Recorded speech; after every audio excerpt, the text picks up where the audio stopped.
Vamos voltar aqui, gente. Bem, essa capa da The Economist, ela é a mais influente revista de economia do mundo. O que ela pauta aí como tendência é seguido por vários... E ela fez essa capa muito interessante sobre a história da evolução do homem, né? Pegando aquela imagem ali clássica e colocando a mulher como sendo a cadeia final do processo evolutivo. Por analisar aí apenas os aspectos econômicos do quanto as mulheres estão crescendo no mercado de trabalho. As mulheres estudam mais que os homens, na média, são mais disciplinadas, né? Terminam tendo mais cultura, quem tem mais cultura termina tendo mais dinheiro. No mundo em que quem manda é a força física, o homem impera. No mundo em que quem manda é a inteligência, qualquer um que queira ter inteligência tem espaço. E a gente está indo, principalmente, o que a gente está vendo aí. E aí eu fiz o seguinte, eu peguei capas de revistas para que a gente analise a visão de família, né, da década de 60, 70 para cá. Vamos tentar analisar o que aconteceu nos últimos 30, 40 anos, para a gente ter uma visão de como é que está havendo essas mudanças a partir de imagens. Veja aqui é o início do processo da mulher no mercado de trabalho, que começou no pós-Segunda Guerra Mundial, quando, até para dar conta da ausência dos homens na indústria que estavam na guerra, as mulheres foram para as fábricas, e óbvio, quando os maridos voltaram da guerra, os que voltaram, porque muitos não voltaram, as mulheres gostaram da experiência de trabalhar, de ter seu próprio sustento, de ser mais independente, e não ficaram, assim, muito à vontade para voltar, apenas para as condições de mulheres que ficavam no lar. É uma condição que não vai mudar. Vocês têm vontade de ficar só em casa, ouvindo Ana Maria Braga e fazendo receita? Eu acho que não é uma condição que vai mudar. Então, a mulher gosta de estar trabalhando, ela se sente bem em ganhar o próprio dinheiro, se sente menos presa ou submissa a uma relação que muitas vezes num casamento está totalmente falido e a pessoa não sai por dependência econômica. E é um pior de um cenário, né? Você ficar porque precisa do outro numa condição humilhante. Então, dificilmente, assim, há uma tendência de mudar isso. O que tem que acontecer é que o homem tem que entender que nesse processo ele tem que participar mais das atividades domésticas. Foi feita uma pesquisa interessante, mostrando que os homens que ajudam as mulheres na tarefa doméstica ganham bônus noturno. Vocês entenderam o que eu quis dizer, né? Por quê? Porque acontece muito comumente que os dois saem para trabalhar e quando voltam em casa o homem acha que terminou o dia. E ele senta para ver o jornal. E a mulher continua. E ela acha que não é justo isso, porque antigamente, quando ela era dona de casa, digamos que ele passa o dia trabalhando, eu tenho que continuar aqui nesse processo de organização do lar. Mas uma vez que os dois estão trabalhando, não tem nenhuma justificativa plausível que diga que o homem pode ficar vendo TV enquanto a mulher continua trabalhando em casa. Tem que ter colaboração. O que acontece? O cara não colabora, a mulher fica na cozinha preparando uma coisa e ela começa a se magoar com essa indiferença. E, obviamente, quando ela vai tomar um banho e você vê ela no box tomando banho, que você vai chegando perto, ela faz todo com dor de cabeça. Porque ali já é o resultado de um processo de não participação sua num projeto a dois, que é o lar, que inclui filhos, que dá trabalho, muito trabalho, mas que é muito legal ter. Então, assim, é necessário que no momento em que a mulher sai para o universo que era tipicamente do masculino, que o homem venha para o que era do universo tipicamente feminino e haja uma construção dos dois nesse processo. Ah, mas eu nunca fiz isso. Bom, a lei do progresso é para isso, é para você fazer o que você nunca fez. Minha mãe não me ensinou a fazer isso. Tem maridos que não tiram o prato da mesa, gente. Tem marido que só come quando a mulher faz o prato. Aliás, tem mãe que faz isso com menino, com filho, que é um absurdo. Eu não vou nem comentar isso aí, porque dá até um desgosto, né? Menino de 11 anos, mãe, faz meu prato. Você olha assim e faz, eu não acredito nisso. É um João sem mão. Né? Então, é um processo de educação, de desenvolvimento pessoal que você vai tendo naquele projeto que é o relacionamento afetivo. Então, como salvar um casamento? Você veja que eu estou colocando aí revistas, as mais importantes revistas de dois países que têm culturas semelhantes, né? Que é os Estados Unidos e o Brasil. Então, como salvar um casamento? Ou seja, as pessoas começaram a perceber a vulnerabilidade do casamento e começou-se a fazer vários... Quando a gente vê o tema pautado numa revista popular e não numa revista acadêmica, é porque aquilo já está impressionando a sociedade de uma forma geral. Todo mundo está querendo saber como é que salva um casamento. Inclusive tem um livro que é da filha de Edir Macedo, que ela tem um programa só sobre vida a dois, né? Que não sei como é o nome do livro agora, esqueci o nome, que é um dos mais vendidos. que é justamente sobre vida a dois. Tem um pastor agora que faz um trabalho sobre vida a dois também, que ele faz palestras no Brasil inteiro, também muito bom. O cara tem ele inclusive tem uma fala engraçada assim, que ele acha que ele tem a língua colada, mas ele é muito bom nas preleções que ele faz. Ele focou na questão de vida a dois. A gente tem percebido que em vários lugares, em várias manifestações espirituais, as pessoas estão preocupadas com a dissolução do casamento. E estão investindo para que as pessoas entendam a importância de estar juntos. O quanto é muito mais fácil quando a gente está junto no processo. E aí a gente começou a ver a questão das traições, da infidelidade, porque aí o respeito ao casamento deixou de existir. Digamos que no passado, quando você tinha uma aliança, você meio que criava uma barreira, né? Mas a aliança hoje ela provoca um evento contrário. Quando você tem aliança, parece que provoca o outro a querer estar com você, porque na minha cabeça a aliança é como se fosse um símbolo de qualidade total, produto apto para o consumo, alguém pegou. Aí você quer também. E aí a coisa infantil, você vê aquele casal e você diz, eu queria aquele marido para mim, eu queria aquela esposa para mim. Você não entende que aquele casamento é funcional porque são aquelas duas pessoas. E que se você for lá e tomar para você, a dinâmica é outra. Não vai funcionar necessariamente. Porque a dinâmica é daquele casal. E é muito mais fácil você imaginar que o casamento todo é feliz do que o seu, porque você vê o outro manifestando só o melhor dele. Eu já conversei com várias pessoas que fazem parte de encontros de casais com Cristo, SCC. E tem testemunhos extremamente negativos, como tem testemunhos positivos, mas me impressionam os testemunhos negativos. Do quanto algumas pessoas que se envolvem nesses encontros terminam se separando e casando com outro casal que está no encontro. Que eles passam a viver muito, eles passam a conviver muito entre eles, e o cara começa a ver a esposa do outro, aí diz, minha mulher não é desse jeito, minha esposa não é carinhosa desse jeito. Aí você começa a trabalhar aquele sentimento de que o outro tem o que você não tem, e aí você sai do seu para pegar o do outro, e não funciona assim. Porque num processo de vida, é muito mais funcional qualquer vida humana quando a gente começa a focar não no que falta, mas no que já tem. É muito infantil você focar no que falta, porque dá para apontar um monte de coisa. Como você pode apontar muita coisa que falta na sua esposa, pode ter certeza que a lista dela é maior em relação ao que falta em você. Eu vejo isso quando, na minha casa é assim, eu gosto muito de filme de ação e de ficção científica, e minha esposa gosta muito de comédia romântica. Eu sei que no caso de vocês é diferente, né? E a gente combinou que fica sempre assim, um filme de ação e um filme de comédia romântica, porque como ela gosta de ficção, a gente assiste junto. Como na minha casa é muito parceria mesmo, ficou combinado um filme de ação e um filme de comédia romântica. Como na minha casa tudo é realmente quem decide são os dois, a gente vê 10 comédias românticas e um filme de ação. E aí, como o filme de comédia romântica é altamente previsível, porque a dinâmica é muito parecida sempre, seja dos vampirinhos lá que esqueci até o nome daquela minissérie que teve, Crepúsculo, né? É tudo muito previsível, as musicazinhas e tal. E aí eu começo a observar no cinema o comportamento, porque como eu sou psicólogo, eu fico transformando aqui no laboratório, porque eu já sei, e é horrível, porque o psicólogo, como ele lida com o comportamento humano, eu tenho que me controlar, porque eu consigo dizer até o que o psicopata vai fazer no filme, ela detesta. Aí eu fico calado, aí eu observei no cinema o seguinte, toda vez que tem um filme de comédia romântica, eu ouço as seguintes frases: tá vendo? Tu não faz isso comigo. Tá vendo? Tu não me dá um negócio desse. Tá vendo? Você não fez uma surpresa dessa pra mim. Tá vendo? Eu vejo um monte de gente se queixando no filme. E na média, 90% das queixas é da mulher em relação ao marido ou ao namorado.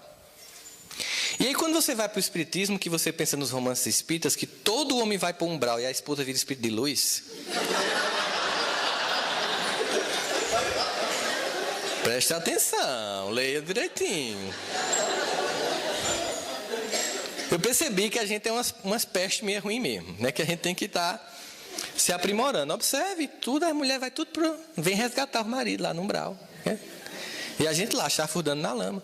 Então, as queixas muito das mulheres. Mas o que é uma comédia romântica, gente? É o recorte dos melhores momentos de uma vida a dois. Se você pegar a sua vida e pegar os melhores momentos, colocar dois atores bem mais bonitos que vocês dois para representar, filmado no Central Park, com um fundo musical de Enya, Only Time, por exemplo, fica a história mais romântica e linda do mundo. Se você pegar os momentos mais ridículos da sua vida, fica a comédia que ninguém vai querer deixar de assistir. E se você pegar os piores momentos de sua experiência a dois e de vida pessoal, vira o drama que nem Maria do Bairro faz chorar tanto. Porque a vida humana tem tudo isso. Tem comicidade, tragédia, ridículo, amor, porque nós somos todo esse conjunto de afetos. Não é essas pessoas equilibradas, hein, gente? Eles da cabeça. Isso é uma pressão que não existe. Não existem essas pessoas que têm respostas para tudo, equilibradas, que sabem se comportar em todas as situações, que sabem sempre o que dizer, que não têm insegurança. Isso é um mito, é uma piada. Não existem pessoas assim. Nós somos pessoas comuns, que vacilamos, que temos medo, que temos ansiedade, que temos receio. Você sabe por que tem esse paninho aqui, que eu vou trocar porque já não está mais dando? Por que tem isso aqui? Já se perguntaram? Porque enquanto eu falo, eu estou altamente tenso. Né? Deve falar tão fácilzinho assim, Haroldo falando, Décio. Não, a gente fica tenso. A gente se preocupa em dizer uma coisa que vai ajudar e não que atrapalhe. Porque de vez em quando a gente diz uma coisa sem sentido. Nossos limites, aí eu começo a suar, o pé começa a suar, começa a dar terra, eu levo choque. Aí eu chego no canto, quando não é sem fio, eu já pego um paninho, um negocinho para... Por quê? Porque você está aqui cumprindo uma tarefa como qualquer outra. É um ser humano que tem fragilidade, deficiência, um casamento, que tem problema, que tem coisa boa, que tem coisa ruim. Ou seja, nós somos pessoas que estamos no mesmo nível de experiência. Não tem deidades aqui, gente. Nós somos humanos. E nós temos nossas fragilidades. Não tem essa coisinha fantástica lá fora, esqueça.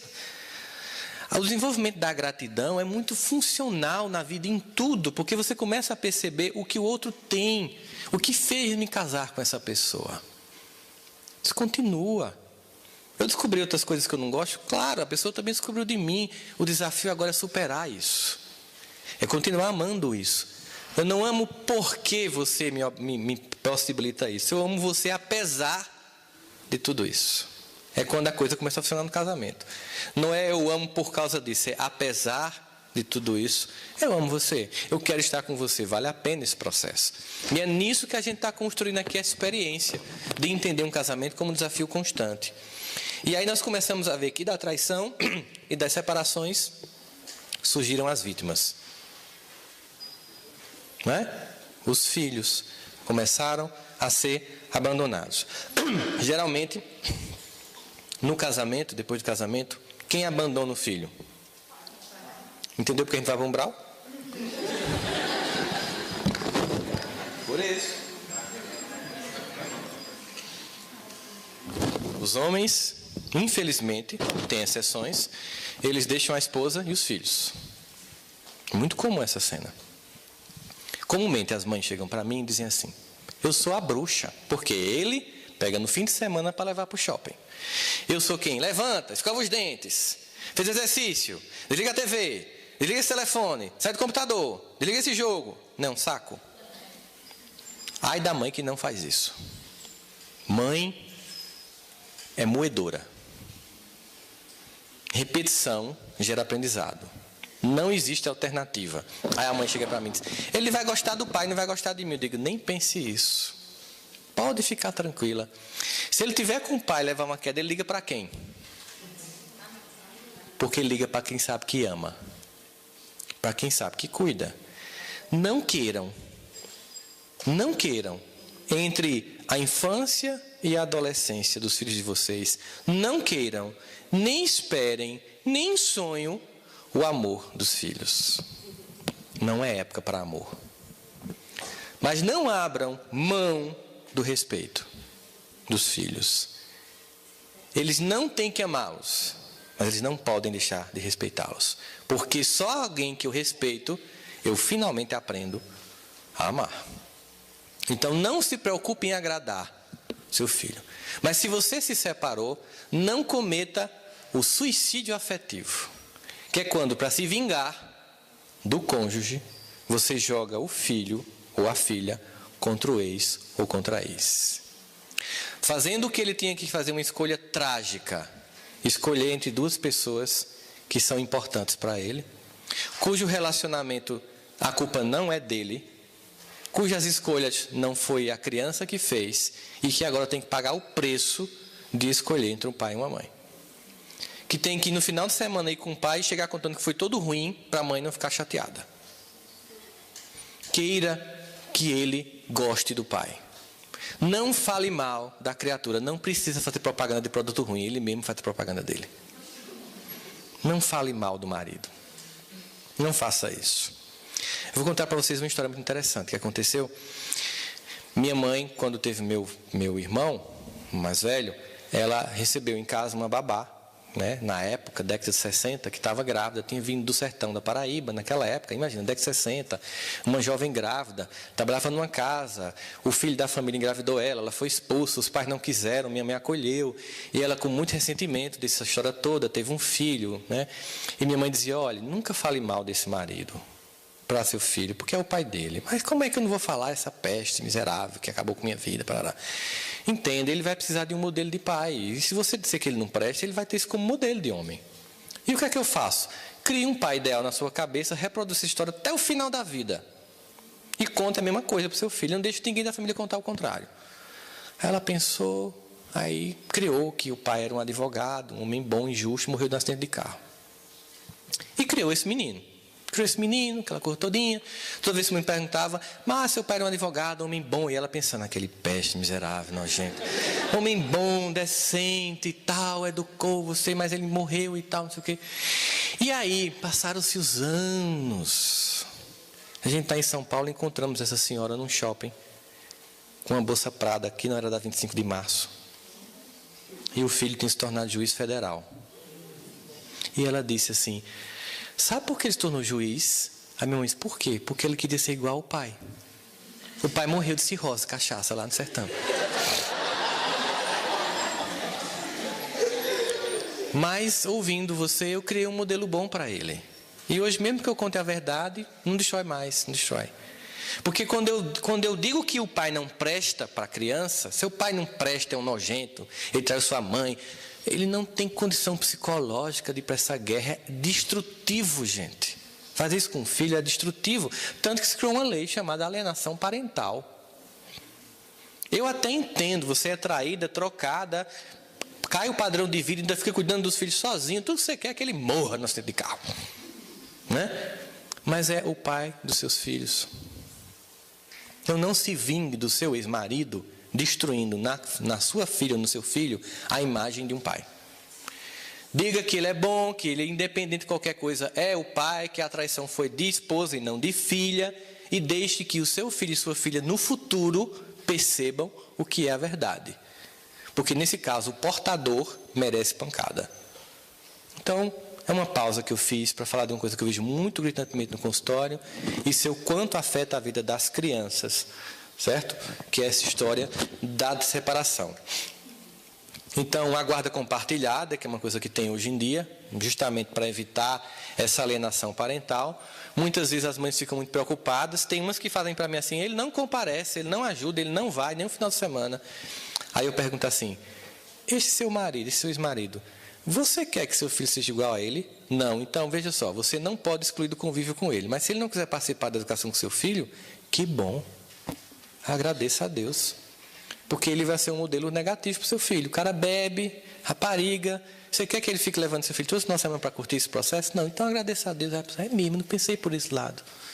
Então, você está com uma carga maior, mas vai ser recompensado no futuro, com certeza.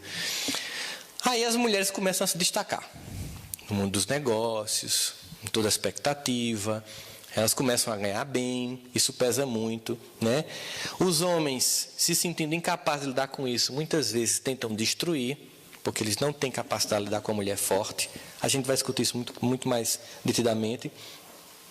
Temos a sociedade dos sozinhos, né? Quando eu vou para São Paulo, eu gosto de ficar ali na região da Paulista, nos hotéis ali, e de manhãzinho, quando eu saio para caminhar, eu vejo quanto saem pessoas sozinhas com cachorro. Um monte de gente com padrão de vida alto, mas que são incapazes de conviver com outra pessoa. Ficam solitárias com o cachorro, né? Que morre cedo, você troca e não diz que não vai com sua cara. Então, você bate e ele volta. E pessoas não são assim. Então, as pessoas preferem viver com cachorros do que com seres humanos, porque é um convívio mais fácil. Mas, gente, a solidão é destrutiva para o ego humano, para a personalidade. Tem um poeta, um músico pernambucano, não sei se vocês conhecem, Alceu Valença. Diz assim: a solidão é fogo, a solidão devora. É a amiga das horas, prima, irmã do tempo, e faz nossos relógios caminharem lento, causando descompasso no meu coração. Solidão tem um peso impressionante. A vida a dois é um desafio? É. A solidão é uma tragédia. Ou quando o cara troca a esposa por uma 20 anos mais nova. Eita, que sofrimento. Menina, é uma coisa incrível. Assim, é uma questão de 5 anos para ele pagar tudo de ruim que ele fez na vida. Porque ela vai fazer tudo que a esposa não fez. E essa criatura ainda recebe de volta. Depois da tragédia, mas muitas para se vingar. Agora sou eu. Não é? Então, o tempo. Você pega um homem da minha idade, 42 anos, aí vai casar com uma menina de 20. Tem o mesmo pique? Nem sexual, nem de sair para balada, não tem. Entendeu? Aí aqueles compassos, começa a ficar inseguro. Cabelinho branco, ficando careca, né? Os carinha todos malhadinhos, ela olhando. É uma tragédia sem fim. Aquela coisa da natureza e os seus tempos. Não que qualquer casamento com grandes diferenças de idade tenham que dar errado. Não estou dizendo isso. De jeito nenhum. Mas que há uma tendência clara, porque quanto mais há diferença, mais tensão há provocada na relação, né? Obviamente. Nós temos aí a separação, a infidelidade sempre no plano muito natural das coisas. As pessoas começam a achar natural isso, né? As músicas decantam isso. Nas novelas isso é muito natural. Nas novelas se urde uma trama da seguinte forma: a esposa é chata, consumista, antipática e ineficiente. A amante é doce, boa e venturosa. De forma que você está vendo a novela torcendo pela amante. Já pensou nisso? Deixa essa bruxa, criatura. Vê essa mulher que te ama, tão boa. Mas você não queria isso para a sua vida. Mas a trama é construída de uma forma que se desconstrói a figura que está dentro da relação e se constrói a figura que está fora da relação. O espiritismo é contra a separação? Não. Óbvio que não. Chega um momento em que a relação está tão desgastada, que os respeitos chegam a um nível tão alto, que é muito mais equilibrada a escolha de romper o contrato afetivo naquele momento. Mas não pense que não vai ter uma oportunidade de você voltar para continuar a construção daquilo. Porque o objetivo de Deus é que a gente se encontre para se amar. Então, se você interrompeu, em algum momento aquilo volta, ou noutra existência, para você conseguir vencer aquilo que você não conseguiu vencer. Isso aí não tem como a gente questionar. Aí as chances de se casar, né? De cada 10 mulheres que se separam, uma volta a casar. De cada 10 homens que se separam, 9 voltam a casar. Não pense que essa estatística é favorável aos homens. Os homens voltam a casar porque não conseguem viver só. A gente tem muito mais necessidade das esposas do que as esposas têm necessidade da gente. Vamos pensar nisso. Os homens voltam a casar porque não tem critério de seletividade. A primeira sem futuro que passa, ele casa. E aí começa a pagar o preço. A mulher fica altamente criteriosa, tão criteriosa que ninguém mais entra como capaz de suprir a necessidade dela. E aí é óbvio, isso aí são radicalizações de dois lados. Se você for esperar o príncipe encantado, vai morrer na janela. Certo? Não existe. Aquela criatura que atende a todas as expectativas de ser assim o macho alfa, né? Ele é gentil, ele é forte, ele é decidido, ele é viril, mas é sensível, faz poesia, lhe dá uma rosa, coloca a capa para você passar, defende os marginais. Não existe. Não existe, certo? As pessoas têm algumas capacidades, não têm outras. Você tem que avaliar o que é mais importante para você, do que falta, do que tem, e topar a relação. Mas aquela pessoa assim fantástica, perfeita, ela não existe. Obviamente que a gente sabe que isso não acontece. Temos aí o homem, que começa a ser chamado para as tarefas domésticas como um grande desafio, se reflete sobre esse novo homem. O poder da mulher que começa a se explicitar também no plano político. Nós temos um aumento significativo da manifestação da homossexualidade no mundo, não porque isso seja um processo epidêmico, mas a sociedade está mais apta a permitir a manifestação da diferença. Então, desde que o mundo é mundo, gente, desde que o mundo é mundo, existe a condição afetiva, o que coloca ela do ponto de vista antropológico histórico, aquilo que existe desde que o mundo é mundo, inclusive no reino animal, prova que é algo que faz parte da natureza humana. Agora, a nossa incapacidade de tolerar a diferença gera conflito. Não é o tema de hoje, não vou nem abrir para debate, porque obviamente que isso ainda vai gerar muita discussão. E o que exige de nós ainda é muita ciência e muita tolerância e respeito para debater esses temas, de qualquer forma, certo? Nós temos aí, agora, as últimas pesquisas que falam isso. Casar faz bem. As pessoas adoecem menos, elas morrem mais tarde quando são casadas. Então, veja, tudo que se diz sobre o casamento como tragédia, na pesquisa vai mostrar o contrário. Você adoece menos, quando o casamento está no mínimo de harmonia. Você adoece menos, você envelhece muito mais tardiamente, você demora muito mais a morrer por causa da companhia. Nós temos uma necessidade dos outros, gente. Tem uma necessidade incrível de estar com alguém, de estar em coletivo. Nós somos feitos para a condição de coletividade e fraternidade. Quando você nega isso, você nega esse princípio mínimo de fraternidade e você vai para o só. E o só é destrutivo.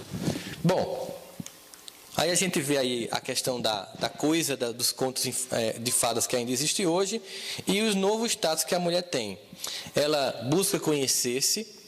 O homem ele é muito pouco afeito a parar para refletir sobre ele mesmo. A mulher ela conversa muito internamente.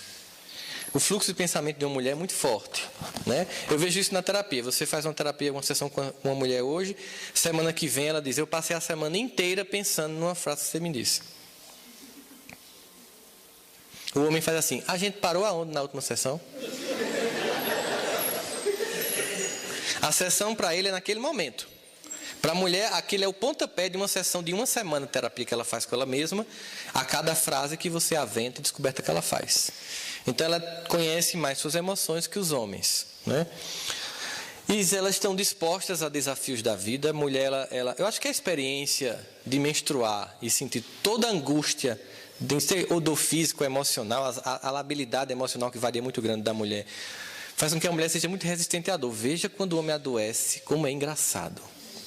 Parece que está num processo terminal, uma gripe. Ele faz: você se despeça de mim, meu amor. Está lá, uma febre, mulher ela vai trabalhar com febre, com dor de cabeça. Então a mulher ela tem uma resistência mais à dor que o homem também por isso, né? A gente tem que a mulher tem trabalhado muito no mercado de trabalho, muito fortemente. E o mercado de trabalho tem percebido que essa capacidade intuitiva da mulher é um plus de carreira que o homem não tem. Ela tem os desvios éticos na mulher são mais difíceis do que no homem.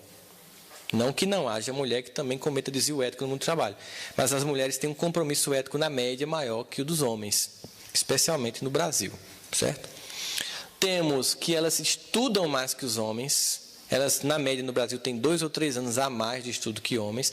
A gente tem visto comumente nos concursos para juízes, hoje em dia, passando de cada 10 vagas, 7 mulheres e 3 homens. Você chega nos cursos de medicina, tem mais mulher do que homem. Chega nos cursos de doutorado, tem mais mulheres do que homem. E aí elas estão ganhando mais do que muitos maridos. Isso tem se tornado um problema para muita gente, que é o que a gente vai falar um pouquinho agora para pontos para reflexão. Lembra das frases iniciais que eu trouxe de Paulo aqui? Mulher, ser submissas a seu marido? Vamos falar sobre submissão e doçura. Muitas mulheres confundem doçura como submissão. Eu vou falar para vocês entenderem isso melhor. Deixa eu pegar essa cadeira aqui para fazer um exemplo. O que é doçura na visão dos homens? Imagine que vocês, meninas, vão para uma festa e encontram um rapaz assim.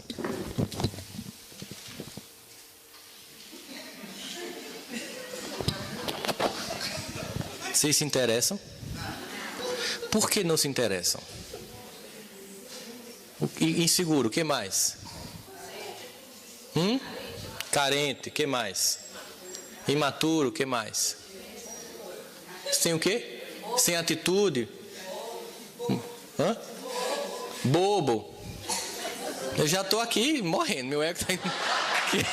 Que mais? Que mais que essa imagem que eu fiz aqui passa para você? Ele está pedindo para ser protegido e não para proteger você, não é isso? Então, o que é que ele não está passando? Aí você chega lá, tem um cara bem assim, né? Você vai passando e fala, esse eu te pego, danado. Você finge que não gosta, porque foi grosseiro, mas o cara mostrou o quê? Atitude, mostrou potência, mostrou o quê? A palavra que define isso no homem, virilidade. Entenderam? Psicologicamente, a virilidade é tão importante para uma mulher como a doçura na mulher é importante para um homem. Mas se confunde doçura com fraqueza. Doçura não é submissão. A doçura na mulher é atraente. Ninguém gosta de chegar e ter uma mulher assim. E aí? Eu fui para uma reunião, sério. Eu cheguei, a mulher sentou e fez. E aí, decidiram o que já? Eu fiz e ela vai cuspir de lado, quer ver? E ela não tinha nada a ver com postura homoerótica, não. Ela era casada e tal. Mas eu digo, rapaz, eu não casava com uma mulher dessa, não. A dinâmica não ia dar muito certo, não, né? Porque a doçura do feminino, ela evoca no homem os mesmos sentimentos que a virilidade evoca nas mulheres. Só que no mundo dominado pelo masculino, para as mulheres se sentirem respeitadas, elas começaram a abrir mão da doçura por entender submissão na doçura e passaram a ter um comportamento de virilidade que no homem afasta. O que acontece é que as mulheres de sucesso profissional terminam tendo casamentos infelizes ou são solitárias. Porque elas agem com virilidade, que é um comportamento masculino que no homem afasta. Entenda, o poder no homem é atraente. Uma mulher poderosa, ela assusta e afasta. E há como você conseguir transitar pelos dois possibilidades? O seu profissionalismo não vai lhe dar uma posição não precisa lhe dar uma posição de perda da feminilidade, da doçura que atrai no homem. Você veja, fizeram uma pesquisa sobre moda, sobre cores de batom e sobre cores de esmalte. As mulheres pintam um jardim, já viram gente que pinta jardim aqui na unha? Elas pintam de cinza, de verde, coisas assim trambólicas, batom azul, verde. Os homens simplesmente acham horrível. Os homens, eles só gostam de esmalte e batom que varia entre vermelho e mais um tom mais forte, rosa, ou de vermelho para roxo. Nem roxo, é de vermelho para vinho. É o que o homem acha atraente numa mulher. Não tem outras cores. Esmalte também nessas tonalidades. As roupas que as mulheres muitas vezes usam para impressionar outras, porque é uma tendência que alguém criou e que não é feminino. E os homens não gostam. Da mesma forma que hoje a gente tem os homens vestindo roupa tão rebuscada, né, que você fica sem saber. Porque hoje a proximidade entre a moda gay e a moda masculina é a mesma. Hoje a pauta da moda é a mesma. Então, às vezes, você nem sabe exatamente o que está acontecendo. Obrigado. Sucesso mais paninho para eu não levar choque, não foi? Valeu, obrigado. Ela está com medo de eu não conseguir fazer a praxe de noite no negócio aqui. Doçura, ó, tá vendo a doçura? Ó, que coisa encantadora. Isso é cuidado, gente. Ó. Coisa simples. Eu vou contar uma experiência que eu tive. Eu fui criado por uma feminista, né? Aí eu fui trocar o carro. Eu precisava de um carro com mais potência de motor, mais estabilidade na estrada, porque eu viajo muito. Aí minha esposa, eu cheguei numa loja em Recife, aí minha esposa fez, não, esse carro chama muita atenção, porque você vai ficar se achando nesse carro, porque eu não sei o quê. E eu, meu amor, eu vou comprar esse carro porque ele é estável. Não, isso é conversa, não sei o que lá. Enfim, eu cheguei na loja, aí eu vou levar esse carro. Não vai levar não, e ficou dizendo para o vendedor que eu não levar. Aí o que acontece com o masculino na hora dessa, que é desafiado? Espírita, criado por uma mãe feminista, vai para as cucuia. Sabe o que acontece? Vem o macho em defesa do espaço. Território. Não, vou levar. O senhor pode separar que eu vou no banco. Pronto. Aí, olha a inteligência dela. Ela percebeu que se fosse continuar a discussão, seria terrível. Eu iria levar todo jeito e a gente ia ficar no climão. Ela ficou na dela, tranquila. A gente foi na Tokstok, que é uma loja de produtos que vocês sabem que tem aqui em Goiás, também em Goiânia, de produtos de casa. Ela, tranquila, ficou lá em silêncio, ela fez assim: meu amor, pense direitinho, aquele carro, está bom, leve mais não. Pronto, a doçura desmonta você no minuto. Ela não foi submissa, em nenhum momento. Né? Eu depois comprei um outro carro, não precisava daquele carro mesmo. Né? Ela estava certa no que ela estava dizendo, agora a forma foi, na hora, mexendo no desafio. Quando você vai para o conflito, o casamento desanda, porque o homem não cede, gente. Porque nós somos treinados historicamente para o embate. E a gente tem que vencer. O que é a doçura? É a melhor forma de você mandar no cabo fazendo de conta que ele é quem manda. As mulheres do passado harmonizavam isso muito bem. Elas o que eu vejo num casamento, numa relação a dois, numa relação no centro espírita, na casa espírita, entre trabalhadores? Teve uma frase que mudou minha vida. Você quer ter razão ou você quer ter paz? O que é melhor? É a paz. Então, muitas vezes, eu estou certo. Eu digo, não, fulano, você está certo, pronto. Eu quero estar em paz, eu quero estar aqui na casa espírita, não para conflitar. Não, mas não, você não quer assim? Vai ser assim, não tem problema. Não vou desistir do trabalho do bem, porque fulano quer me impor uma condição, não. Eu vou trabalhar, estou aqui por causa de Jesus, não é por causa de fulano. Se complicar a relação, o que é que eu faço? Um espiritur. Eu vou para outros centros até encontrar um que sintonize comigo. Eu deixo o movimento? Não. Às vezes pode ser que a tensão fique muito grande, né? Isso é mais fácil fazer entre uma casa espírita e outra, mas num casamento não é tão simples. Então a doçura é um valor da mulher, como a virilidade é um valor no homem. Então pensem, quando você busca um homem viril, ele quer encontrar uma mulher doce. E não viril no sentido de ter uma atitude tipicamente do masculino. Não é que você vai ser uma pessoa lesa, não, sem atitude. Tem atitude, mas com a doçura do feminino. Você consegue transitar nesses valores muito tranquilamente, muito serenamente.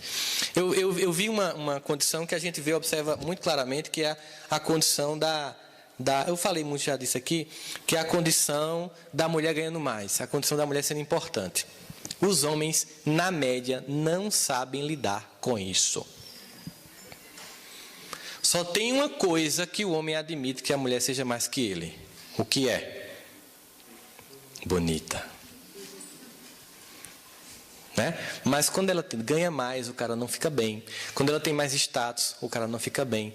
É preciso ser grande para admitir e ajudar a grandiosidade de sua esposa.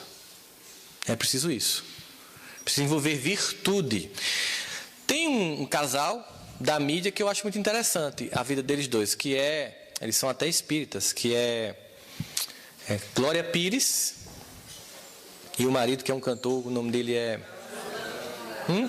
Pronto, Orlando Moraes.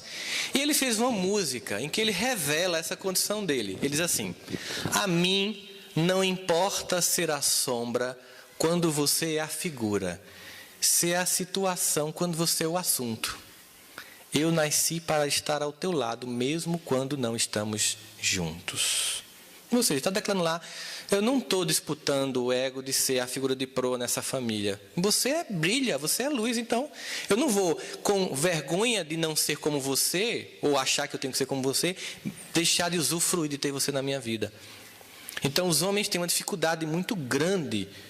E é uma coisa que veio para ficar. Mulheres que têm mais status, que ocupam mais posição de importância, que ganham mais do que você. Você vai sair de casamento? Por causa disso, não sabe gerenciar o casamento? Às vezes também o que acontece é que muitas vezes o problema é a mulher que não sabe gerenciar isso. Eu vou dar um exemplo. Vocês já sentiram vergonha por outra pessoa? Não é horrível? Uma pessoa está passando por um vexame e você que fica com vergonha. Eu estava com 5 casais de amigos num resort lá perto de Campina Grande, num feriadão. E um casal de amigo nosso que a esposa ganha 15 vezes o que o marido ganha. E aí eles tinham feito uma casa, tal, eu fui visitar a casa tinha um mezanino, um ambiente de sala para 3 salas, aí tinha um mezanino, em cima tinha um home theater, uma mini academia e uma biblioteca. Uma cozinha enorme, eu fiquei imaginando os quartos. Quando eu entrei nos quartos, nem closet tinha. E aí eu detesto quando as pessoas me perguntam o que é que eu acho. Porque quando a pessoa pergunta, você é obrigado a dizer, né? O que é que tu achou da minha casa? Se tu fizesse a casa para os outros. Como assim? As partes em que você passa menos tempo são enormes. E a parte que você passa mais tempo é pequena. Você tem uma casa que nem close tem. Então você fez uma casa para as visitas, não para você. Ele fez, tu, hein? Você perguntou, cara. Eu não pergunte não. Sabe como eu sou? Aí pronto, essa casa quem construiu foi a esposa, porque ele não tinha dinheiro, né? Aí a gente estava na piscina. Aí ela fez uma pergunta assim, no meio de um bate-papo, ela fez, amor, tu me ama?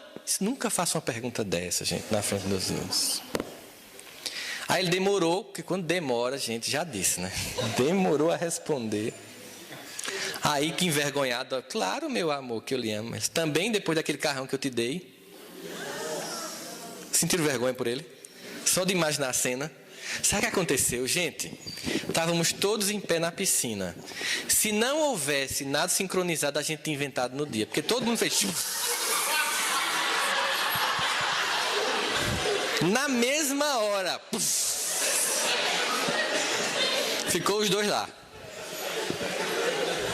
Ia rolar uma pizza à noite, mas ninguém queria ver a cara dele. Todo mundo estava com dor de cabeça. Não, a gente ia amanhã, porque a gente queria passar o dia sem ver aquilo. Então você vai humilhar o outro nessa condição? Mostrar que você tem poder? Não. A vida lhe deu uma condição de ganhar mais que o outro. Você quer a relação continuar? Vamos lá transitar. É muito mais difícil para um homem, por exemplo. Sua esposa tem um carro de 150, 200 mil reais e você tem um carro popular. Não é uma coisa que um homem consiga lidar bem, não. Mulher consegue lidar bem. Em média, o homem não torce a favor do sucesso da esposa. Infelizmente. Mas a esposa torce, vibra e se empenha pelo sucesso do marido. Ela sente o sucesso do esposo como sendo o sucesso da família. O homem sente o sucesso da mulher como sendo um desafio ao macho. Isso é infantilidade. É infantilidade, que a gente tem que rever. É fácil? Não, não é fácil lidar com isso, não é fácil. Porque nós vemos aí mais de 2000 anos de história humana, judaico-cristã, branco-ocidental, em que o homem é a figura de proa. E isso está mudando. Para trabalhar nossos espíritos, porque isso exige um quê de nós? Humildade. Capacidade de suportar o sucesso do outro. Porque, gente, as pessoas, elas lhe dão maior apoio quando você está por baixo. O povo acha que a gente conhece amigo quando está pobre. Não, você está pobre, todo mundo gosta de você. Todo mundo lhe ajuda, faz campanha do quilo para levar na sua casa, lhe chama para o sopão. Faça uma experiência. Você pode observar, você liga para uma pessoa, e aí, fulano? Ah, rapaz, tá tão ruim o casamento, não sei o que, ela lhe escuta, mal carinho, ela diz, vamos fazer uma prece, vamos marcar um evangelho na sua casa, eu vou colocar seu nome na mediúnica do centro, tudo em Indianápolis, para ver o que está acontecendo, né? Observa isso. Aí imagine que alguém liga para você e pergunta, e aí, como é que você está? Paz, eu estou numa felicidade, estou ganhando bem, o casamento está feliz, os meninos uma maravilha. Você vai ouvir uma coisa bem bovina.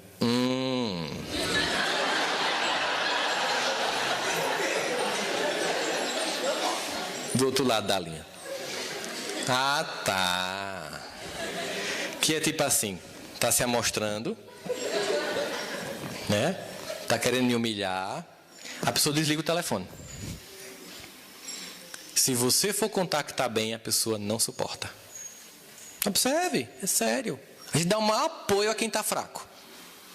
É difícil você lidar com uma pessoa que passou de você. Aí a gente inventa que aquilo ali foi roubo, que tem alguma coisa estranha. Porque quando você compra é esforço, quando é o vizinho é ladrão. São artifícios de um ego infantil que não quer enxergar a luz do outro. Isso acontece no casamento. Estimule para brilhar. Estimule. Se você não suportar, você vai ter que lidar com isso, a culpa é sua. Mas não tente tolher alguém para se sentir forte. Não tente destruir alguém para se sentir forte. E mulheres, Não apaguem a luz de vocês para viver num casamento em que a pessoa só lhe ama e respeita se você tiver limite na capacidade de acontecer como ser humano. Porque Deus nos criou para sermos luzes. Tente fazer essa criatura aprender a respeitar o seu sucesso. Aprenda a gerenciar isso. Já teve casos que eu cheguei para a esposa e disse assim: não conte a seu esposo suas vitórias, porque isso está abalando ele. Então ela tinha muitas vitórias que eram no campo profissional, que não eram públicas, que ela começou a manter em sigilo. Ela não conversava no casamento, porque tudo ele começava a criticar. Quando ela contava qualquer sucesso, ele metia o pau. Criticava. Estava sendo ruim. Disse: não, ele não está conseguindo gerenciar seu sucesso. Então, assim, o que você puder não falar, não fale. E aí ela começou a não contar. E você pode chegar um momento que você liga para mim assim: eu não consigo, não tenho um companheiro que eu não possa compartilhar meu sucesso. Mas eu vou lhe dizer mais: não pense que saindo do casamento, porque as pessoas dizem: não, vou sair desse casamento. Como se lá fora tivesse um monte de gente equilibrada ali esperando para um novo casamento.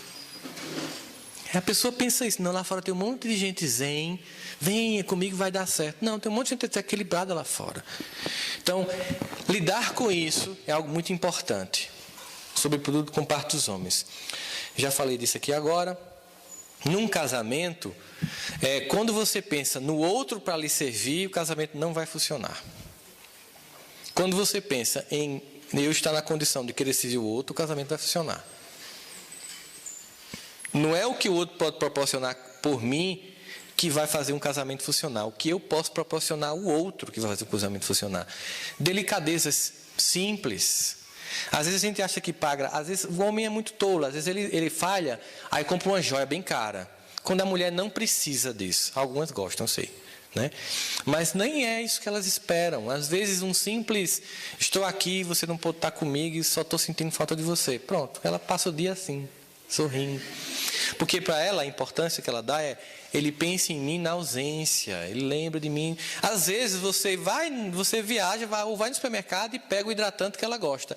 Isso para a mulher tem um símbolo maior do que se você não fizer nenhum gesto desse e depois comprar um perfume de R$500 para ela.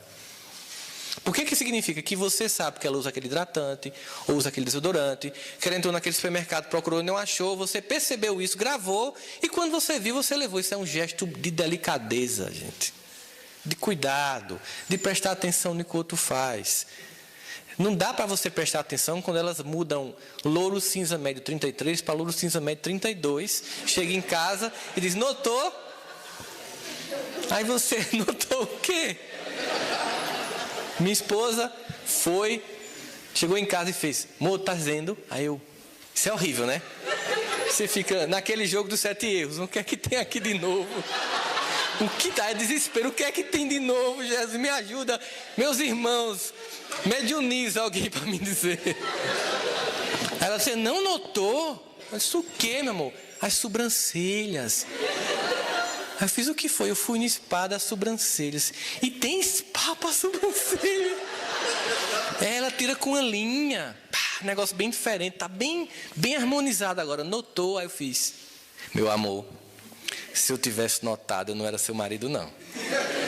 Era o que? Era seu melhor amigo gay. Porque, olha, notar que você foi para um spa das sobrancelhas e que harmonizou a linha, aí você casou com outra criatura. Não peça tanto. Aí tem hora que você leva na brincadeira esse processo. Mas cuidado, zelo, prestar atenção no que o outro está pensando, fazendo, antecipar. Carinho. Carinho é um conjunto de pequenos gestos. A gente fica se planejando para grandes gestos novelescos e cinematográficos de amor e deixa de fazer o cotidiano do relacionamento. É coisa simples. No café da manhã, aquele bom dia. Gente, é incrível. O que falta, a gente sabe o que é. Eu tenho certeza que eu não disse nada aqui de novo para vocês. Nada do que eu falei até agora é algo que...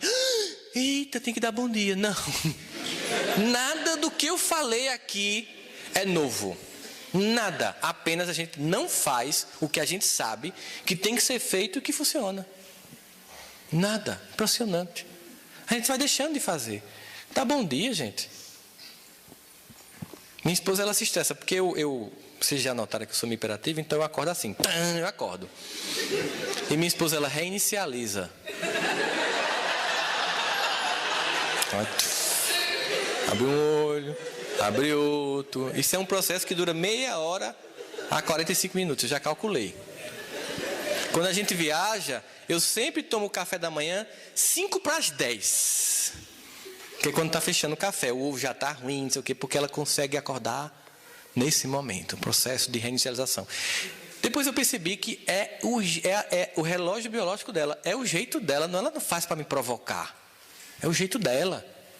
E aí o que eu faço hoje em dia? Eu acordo mais cedo, eu tomo logo café, aí eu vou para a academia, faço uma caminhada, volto, aí eu ligo a TV para começar a reinicializar. Quando ligo a TV, né? E aí quando ela vai tomar café, o que eu faço? Não, de novo não. Eu acompanho ela. Eu vou para o café da manhã e tomo um suco de laranja. Vou lá e sento com ela também. Porque eu consigo tomar café só, mas eu acho indelicado ela tomar café só, então eu vou.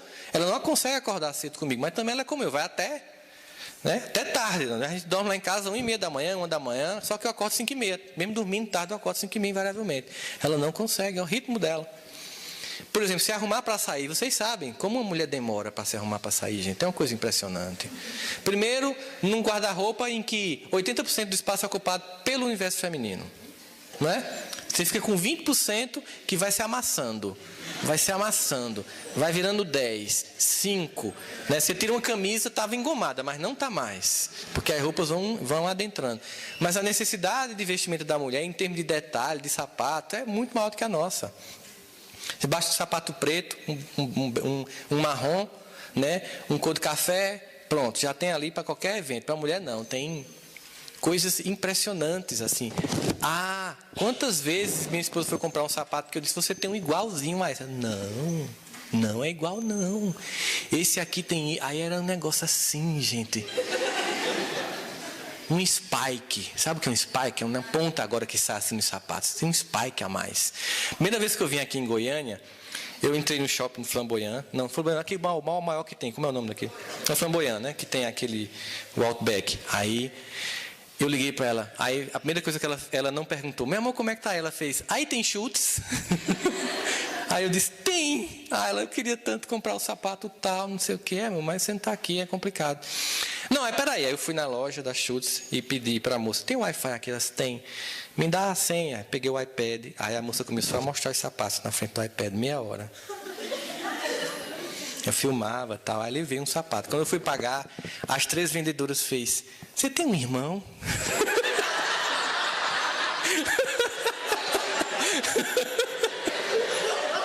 Mas por quê? Porque meu marido nem entrar na loja ainda, que dirá comprar 100 mil sapatos. Eu disse, olha, casamento é um contrato afetivo. Claro que para mim, eu preferia estar... O que é que o homem gosta de fazer? Ir para a loja de informática, né? No básico, a gente vai para a loja de tecnologia, não sei o quê. Mas ela suporta minhas viagens. Estou aqui, vou chegar em Campinas segunda-feira. Vou pegar um voo amanhã em Goiânia e o voo só pousa em Campina Grande 1h30 da manhã no aeroporto, se não estiver chovendo. Se não, vou para Recife, vou estar em Campinas, chego meio-dia. E ela suporta tudo isso. Eu não posso fazer a delicadeza de comprar um sapato com spike a mais para ela. Isso é o mínimo. É o mínimo. Sou perfeito? Vá conversar com ela que você vai descobrir que não. Tem defeitos, normal. Casamento é isso. Mas sempre uma construção. Ter harmonização dos desafios que a gente vai fazendo para construir. O mito da alma gêmea eu já falei. O mito do homem bom. Importante. Os espíritas sofrem do mito do homem bom. Na média, os espíritas não bebem, não fumam, não traem, né? E eles acham que por isso já são o macho alfa. E que não tem que fazer mais nada para o casamento funcionar. Você quer o quê? Estou indo para o centro espírita. Quer que eu vá beber? Não, meu amor. Eu quero que você vá para o centro espírita, mas chegue em casa e seja pai, seja amante, seja marido, seja companheiro, me escute. Teve até uma história de uma família que foi para o centro e colocou o colchão na frente no dia da palestra. Aí todo mundo que foi, não é porque papai vai falar. Hoje a gente gosta muito quando ele fala, porque ele é diferente em casa, a gente queria curtir ele aqui. Porque ele fala tão bonito do que é família, do que é casamento, a gente queria vivenciar um pouquinho isso. Por que eu digo que é o mito do homem bom? Porque a maior parte dos homens são tão ruins que se você for um pouquinho bom, você fica uma maravilha. Eu digo que se você não traz sua companheira, se você tem compromisso com Jesus, que bom, que maravilha, mas isso aí tem série, já tem que vir no carro. Tem que ter o extra. Tem que escutar, tem que ouvir, tem que cuidar, tem que zelar, tem que fazer carinho, tem que fazer massagem, cafuné, tudo. É para fazer, só porque você é espírita, não, porque os amigos, as amigas, o marido trai, o marido bebe, aí ela acha que só porque o marido é espírita já é uma grande virtude. Não, falta mais. E acontece muitas vezes, junto com isso aqui, depois eu volto para isso, que é deixar o companheiro à deriva. Tem gente que se enche de atividade no movimento espírita e falta em casa. Óbvio que em algum momento da vida você pode estar com mais atividades. É óbvio. Mas não é o tempo todo. Você tem um lar para cuidar, tem um casamento para cuidar. Então as pessoas fogem, o casamento não está dando certo, elas fogem à atividade. Não, eu estou fazendo sopão, eu estou fazendo WESD, eu estou fazendo livro dos estudos do Espiritismo, eu estou fazendo o NEP, eu estou indo para a mediúnica, eu faço parte da vibração, eu ajudo nos eventos para Jesus ajudar meu casamento. Não, minha filha, no casamento é diferente, não é com Jesus, é com você. Você tem que fazer sua parte em casa. Para o casamento se salvar, não é rezando no centro espírita, não. É agindo no casamento. É venciando. Lembra uma figurinha que eu até postei no meu Facebook, que era o menino assim, papai do céu, me ajuda a passar na prova. Aí ele vai e levanta e faz assim, então vai estudar. Salva meu casamento? Então vá salvar seu casamento, vá agir no casamento, vá vivenciar o casamento. Não deixe o outro vulnerável, solitário, sem participar. Esteja junto. E aí a gente volta para essa questão da vida sexual, que as pessoas, elas não estão entendendo a importância da vida sexual. É uma coisa importante, gente. A sexualidade da gratificação, da sensação de cumplicidade. Não é para ser uma Olimpíada, não é para ser comparando com os outros. Cada casal tem sua dinâmica. Não é para você impor aos outros as suas formas e gostos de fazer sexo. É para que seja confortável para ambos. Deixar de fantasia, de achar que tem que fazer variações, usar roupas de bombeiro, essas coisas besta infantil. Porque um dia você usa a roupa do bombeiro, outro dia ela vai querer o bombeiro dentro da roupa. Então, para que essas coisas, sabe? Assim, eu tenho que ver um filme pornô. Tá ruim o negócio, né? Não faz isso. Agora, se cuida. As pessoas começam a se descuidar e ainda querem que o outro sinta desejo. Uma vez chegou para mim uma mulher bem assim, irritada, que o marido não a procurava mais. Essa frase é muito interessante, não me procura mais. Aí eu fiz, ela só vai vir uma sessão, essa mulher não volta mais, que eu vou fazer terapia do choque com ela. Eu fiz, a senhora quando toma banho tira a roupa? Ela, que pergunta estranha. Eu disse, mas psicólogo é assim, faz perguntas estranhas. Me responda, a senhora tira a roupa? Tiro. Tem espelho no banheiro? Tem. Quando a senhora se olha, a senhora sente atração pelo seu corpo? Ela ficou chocada. Porque eu quero lhe dizer o seguinte, que quando a gente vai ter uma vida sexual com alguém, a gente tem que gostar do que a gente olha em nós mesmos. Você tem que olhar e lhe agradar. Porque aí você quer que seu marido vá ter uma relação com a senhora está muito acima do peso, a senhora tem pelos no rosto, a senhora tem mancha na pele, isso é uma mulher com dinheiro. A senhora não faz um escovinho, pelo amor de Deus, chapinha foi inventada faz tempo. A senhora não pinta uma unha e quer que o marido procure, ele lhe perdeu e não acha mais nunca. Que é isso, minha senhora? A senhora está querendo o quê? Ele vai para o sacrifício? Não existe. O desejo exige investimento. Eu não posso viver em função do corpo, mas eu não posso abandonar o corpo, porque se não fosse para ter uma experiência corporal, você não estava encarnado. Se cuide pelo outro. Cara, tem gente que corta os dedos na frente da esposa, do pé, lá no sofá. Que coisa romântica é essa, gente? Ah, porque casou, pode soltar pum junto agora. Olha aqui, não. Pum é uma coisa íntima.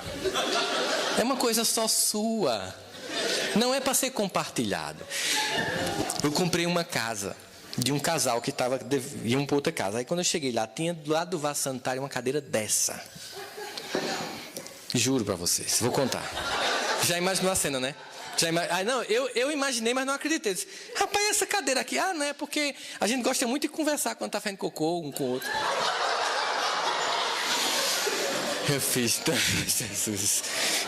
Isso transcendeu o princípio da intimidade do casal. Não rola.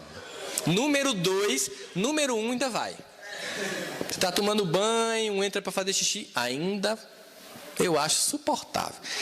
Mas o número 2, gente. Imagina, naqueles dias que o negócio não está muito bom. Pois é, não trabalhou, gente. Cara, isso não existe. Então, assim, você tem que preservar. Aí, ó. Observa. Vai dormir com roupa rasgada, camisa de político, um monte de creme verde. Quando se separa, o que é que a pessoa faz? Vai para a academia, compra um monte de lingerie nova. Observa. Tudo que não fez para que o casamento continuasse, a pessoa faz quando o casamento acaba. É incrível isso. Todo mundo que se separa perde peso. Já percebeu? Muda de cabelo, se cuida, vai para a academia, se preocupa com a barriga, não sei o quê. Por que não fez isso dentro, danado? Deixou, relaxou, assim. Bunda de pizza, a pessoa fica no sofá, vendo TV, aquela coisa, vai se desencanar. Poxa, não dá. É preciso que você seja uma pessoa que cuida do seu corpo físico, porque ele é um dos dons que você recebe a cada encarnação. E quando a gente fala de saúde, não é só no plano estético. É que muitas pessoas cometem suicídio lento. André Luiz chegou lá cometendo suicídio lento. Então significa dizer que eu lembro, sabe o que eu fazia antigamente? Final de semana, eu comprava 1 litro de Coca-Cola, um chocolate de tablete, uma pipoca de micro-ondas e um pacote de biscoito recheado. E ia ver filme de noite no sábado. Quando eu comecei a ver as fotos que eu estavam tirando de mim, eu disse, vixe, que coisa horrível. Não rola. Eu estou desrespeitando meu organismo. Não tem sentido. Depois dos 40, a gente começa a comer ração, gente. Já perceberam? É tudo sem gosto. Porque depois dos 40 eu descobri uma coisa incrível. Tudo entra e nada sai. É uma tragédia. Então, se tudo entra e nada sai, eu tenho que diminuir o que entra. Então, tem que se cuidar. Tem que estar bem, tem que estar disposto. É um processo em que eu mostro respeito por mim, eu mostro cuidado por mim, eu gosto de mim e provoco esse gostar no outro. Então tem que se repensar isso aí muito claramente. E eu gostaria de encerrar falando sobre a importância para que um casamento, para que uma vida a dois funcione, para que uma família funcione, para que tudo, enfim, funcione, que nós tenhamos na vida do casal e da família um espaço para que a espiritualidade reine como importância. Observe a efusividade como nós nos reunimos e todos os preparativos para um jogo do Brasil. Observe. Observe se o culto no Evangelho chega a 10% da preparação para uma festa. Chega? Vamos ser sinceros? Não chega. Às vezes, meu Deus, é hora do Evangelho. É obrigação. Você vai receber, né? Espírito de luz. Faça assim, cria a imagem. Pronto. A gente tem uma criatura que muita gente ama, como Haroldo Dutra. Imagine que ele vai para a sua casa fazer o evangelho com você. Haroldo vem. O que é que você faria? prepararia um lanche, não era um lanche para ele e tal, né? Ficaria contando as horas para ele chegar. Gente, é exatamente esses espíritos que chegam na nossa casa. Só porque a gente não vê, pense assim, vai chegar almas queridas que se comprometeram a estar comigo no plano espiritual, acompanhando desde que eu encarnei como criança a minha experiência difícil neste momento do planeta. E eu os recebo na minha casa para me inspirar, para me instruir, para abrir uma página de mensagem do Evangelho. E quando faz cheio de problema. Geralmente, você lê uma mensagem e pensa assim, tomara que ela entenda que foi para ela, né? Porque a mensagem é sempre para o outro. O Evangelho é do... Então a mensagem é para... É igual quem vem para uma palestra e faz, a cara de fulano, ele devia estar aqui. Quem está aqui, está aqui. Não é a cara da gente. Aí o filho entra na adolescência e começa a lhe questionar no Evangelho. Que é isso, menino? Não, faça um Evangelho, abra, vamos debater, meu filho. Não, porque eu acho isso um absurdo. Não se irrite. Faça um Evangelho para adolescente, com debate, com discussão. Ele vai trazer um negócio do filme. Mostre que o Evangelho explica tudo. Mostre que o Evangelho é capaz de explicar os fenômenos de massa. Mostre que você pode discutir sobre o filme dos vampiros, sobre a minissérie que ele está assistindo, Game of Thrones. O que entenda o universo dele, traga para o Evangelho. É criança, faz o Evangelho na cabaninha. Ele tem que gostar do Evangelho, gente. O Evangelho é uma coisa gostosa. Eu tenho que transformar o Evangelho não num rito pesado, obrigatório, mas num momento de encontro familiar, onde talvez nos poucos momentos as pessoas saiam do Instagram e do WhatsApp. Porque todo mundo agora é zumbi. Um monte de gente sentada, postando às vezes para o outro que está na frente, assim. Vê esse vídeo, né? Então, a gente está num momento assim, de desconexão, o Evangelho conecta.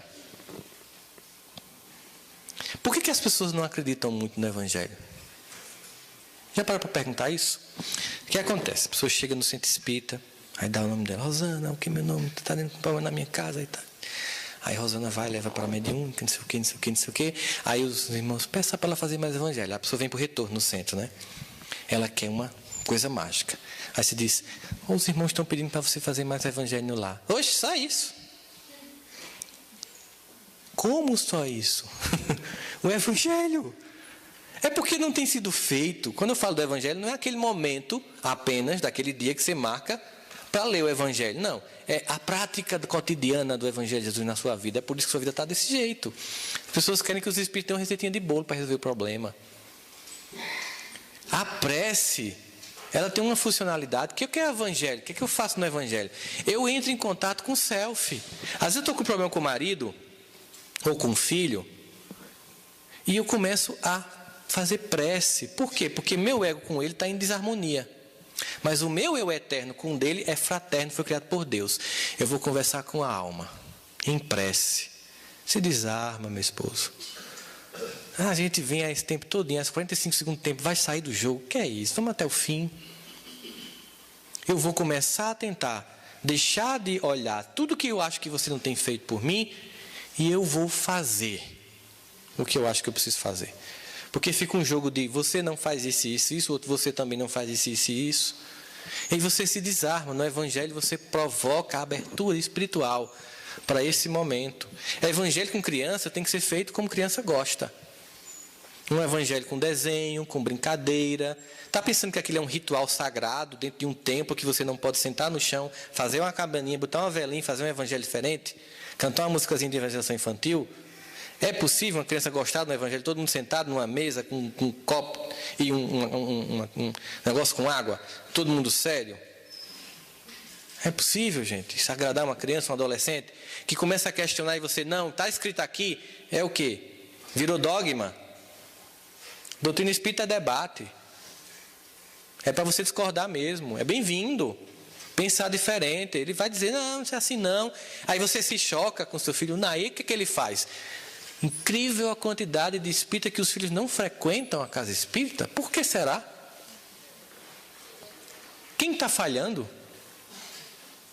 Seu filho não vai à casa espírita, você não tornou doutrina espírita algo interessante para ele. Torne. Na adolescência, ele vai debater, ele vai lhe questionar, deixa ele questionar, discuta junto. Nem precisa chegar a um acordo a cada evangelho. Pode continuar em aberto o debate. Vamos fazer o seguinte, meu filho, eu vou estudar mais. Você também vai estudar mais. Porque esse livro aqui, ele é fruto de toda uma herança histórica, de toda uma herança espiritual, que vem de muito tempo. E certamente tem coisa que a gente não conhece aqui. Vamos tentar estudar juntos depois. A gente volta a tocar nesse tema. Não obrigue ele a pensar como você. E termina mudando de religião, só para lhe provocar. E geralmente vai para uma que vai dizer que você vai para o inferno, na média, né? Só para espicaçar você. Torne atraente. É um ambiente extremamente importante e fundamental. Eu queria terminar, primeiro agradecendo a presença de vocês hoje, né? Foi muito agradável. Embora a gente não... um seminário, uma palestra, você fala mais do que você escuta, mas a gente aprende, né? Não deu espaço para um debate, em outra oportunidade a gente pode fazer isso. Eu queria terminar com uma música que eu vou apresentar para vocês aqui. Não se preocupem, eu não vou cantá-la, fiquem tranquilos, né?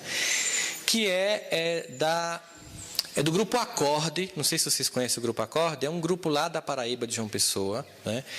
E o principal cantor desse grupo é o presidente da Federação Espírita da Paraíba, Marco Lima. E essa música que eu vou apresentar, quem está cantando é ele, e foi composta por ele e um querido amigo que é da minha instituição espírita lá de Campina Grande, chamado Oscar de Lira, que Ivana conhece muito por telefone, porque ele fica fazendo as combinações dos eventos aqui de Goiás e de Campina ao mesmo tempo com Ivana.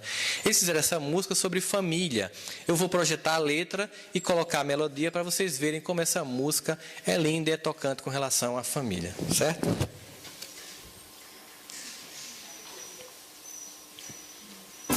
Bom é você abraçar.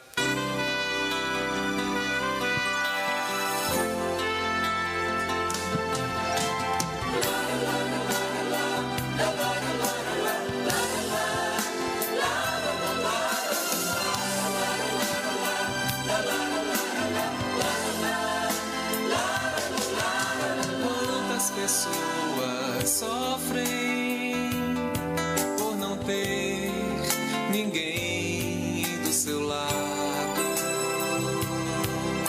Quantos casais se perdem no vazio por estarem separados e deixam-se levar nos desatinos e sentem falta do amor. Olham pra si e veem que estão sofrendo, não sabem como suportar a dor. Bom é você abraçar seus familiares no aconchego, amigo. Bom é você chegar no lar contente, do sorriso fazer um abrigo. Ame sua família, mesmo que nela exista alguém que lhe magoou. Aproveite um momento de esclarecimento, no futuro se colhe o que semeou. É hora de apertar os laços da família com amor, ligando todos felizes da mesma união, no pulsar de um só coração. É hora de apertar os laços da família com amor, ligando todos felizes da mesma união, no pulsar de um só coração.